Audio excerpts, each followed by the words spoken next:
The July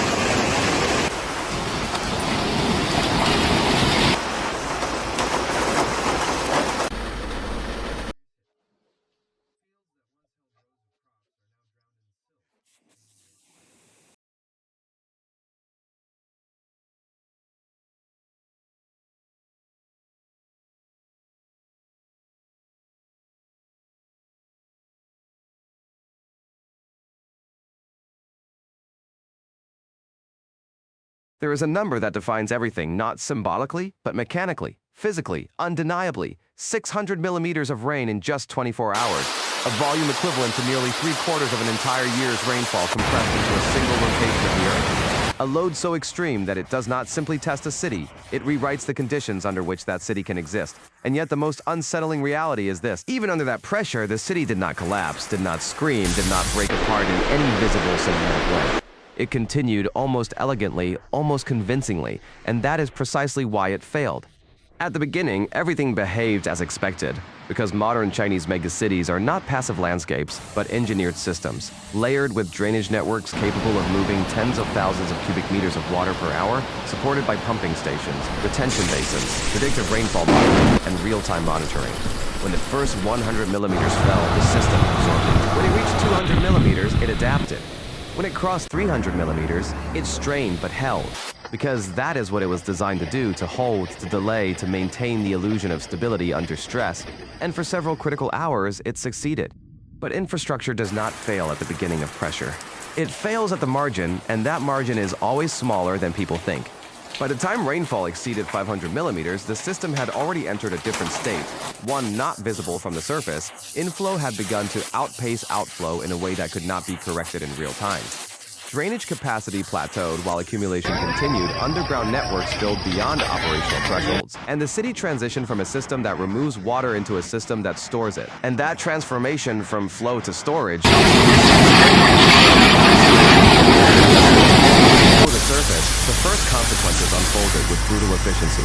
Underground parking structures began taking in water at rates of centimeters per minute, service tunnels saturated, metro access points approached critical levels, electrical systems and low-lying zones destabilized as water reached 460 centimeters, yet above ground, the city still appeared functional. Traffic moved at reduced speed. Lights remained on. People adjusted their behavior incrementally, stepping around water, slowing down, but never stopping, because nothing had happened that looked like disaster.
That is the paradox. The system had already failed in function, but not in appearance.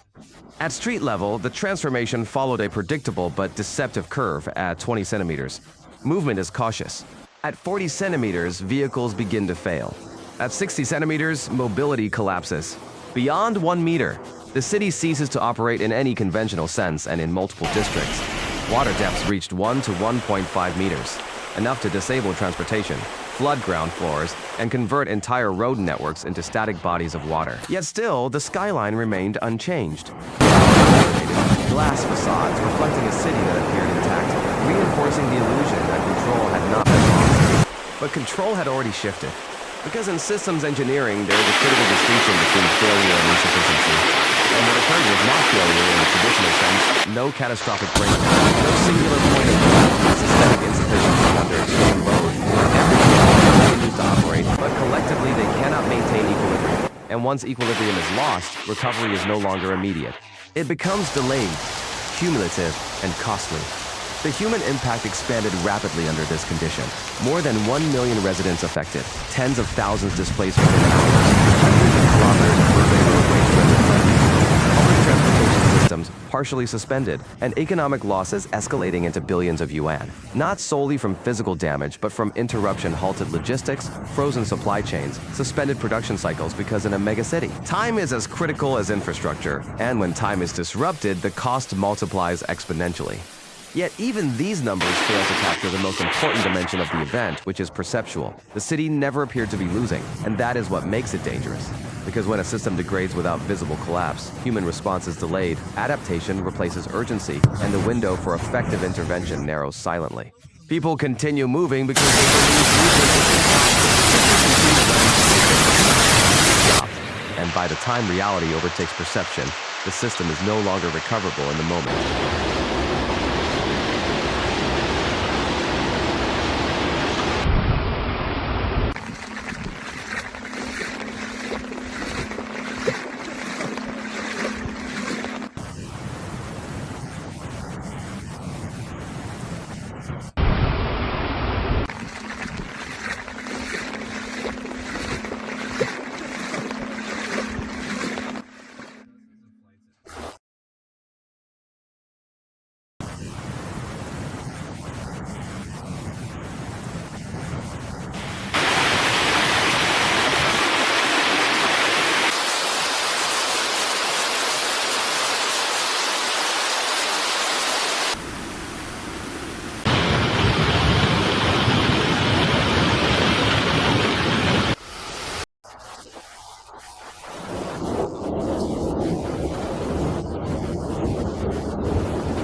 This is the defining characteristic of modern urban flooding in high-density, high-efficiency environments.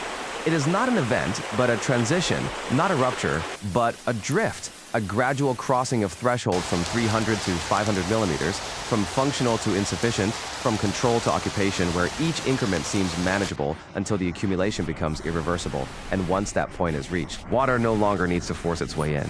It simply remains, occupying space, time, and system capacity until the city itself becomes part of the flood dynamic. What makes this trajectory even more concerning is that it is not rare anymore. Rainfall events previously classified as once in 50 years or once in 100 years are occurring with increasing frequency, compressing risk into shorter timeframes, reducing the margin of safety built into infrastructure design, and exposing a fundamental truth. Modern megacities are not failing because they are weak, but because they are optimized, and optimization reduces tolerance for deviation. By the time emergency response reaches full deployment, pumps operating continuously, evacuation protocols activated, flow redirected, the defining moment has already passed, because response addresses consequence, not threshold. And the threshold was crossed hours earlier, somewhere between accumulation and recognition, between capacity and exceedance, in a window so narrow that it is almost invisible. And that is the most unsettling conclusion. The city did not collapse under 600 millimeters of rain. It adapted to it until it couldn't. And by the time that boundary became clear, it was no longer a city managing water, but a city standing inside a system it could no longer control. A system defined not by design, but by volume, gravity, and time, where the difference between stability and submersion was measured not in meters, but in margins that disappeared, silently, long before anyone realized they were gone.